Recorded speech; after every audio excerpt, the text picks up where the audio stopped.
সম্প্রতি সময়ে আলোচনার তুঙ্গে থাকা সাবেক পুলিশ প্রধান বেনজির আহমেদ কি দেশে আছেন নাকি দেশ ছেড়ে চলে গেছেন, এটা এখন নতুন করে আলোচনার জন্ম দিয়েছে। কারণ গত কয়েকদিন ধরে বেনজির আহমেদের কোনো হদিস পাওয়া যাচ্ছে না। বেনজির আহমেদের মুঠোফোনে তার বন্ধু, তার সঙ্গে কেউ যোগাযোগও করতে পারছে না।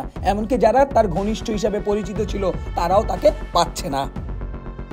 বেনজির আহমেদ অবসর গ্রহণের পর গুলশানের একটি বাড়িতে থাকতেন এবং সেই বাড়িতে 4টি ফ্ল্যাট কিনে বাড়ি হিসাবে ব্যবহার করতেন। সেই বাড়িতেও তাকে পাওয়া যাচ্ছে না। রাজধানীর র্যাঙ্কন আইকন টাওয়ারে বেনজির আহমেদের খোঁজ নিতে গেলেও জানানো হয় তিনি সেখানেও নেই। তাহলে বেনজির আহমেদ কোথায় অবস্থান করছেন?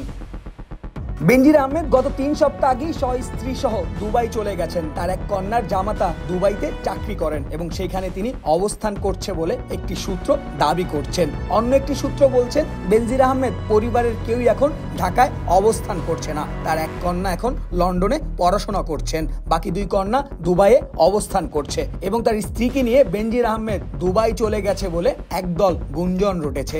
তবে এ ব্যাপারে নিশ্চিত করে কেউ কোনো কথা বলতে পারেনি। উল্লেখ্য যে দুর্নীতি দমন কমিশনের আইনজীবী খোরশেদ আলমের কাছে সাংবাদিকরা জানতে চান বেনজির আহমেদ বিদেশের যাত্রার উপর কোনো নিষেধাজ্ঞা আরোপ করা হবে কিনা। এর উত্তরে তিনি বলে, যদি অনুসন্ধানী দল মনে করে বেনজির ও তার পরিবারের সদস্যদের বিদেশে যাওয়ার অবরোধ করা দরকার তাহলে আদালতে আবেদন করতে হবে।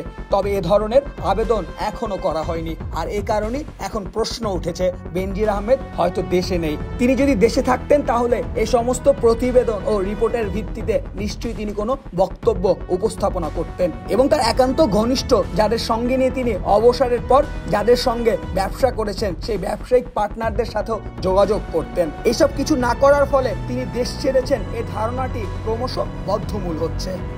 শাওন খান, এই সময় ডেস্ক রিপোর্ট।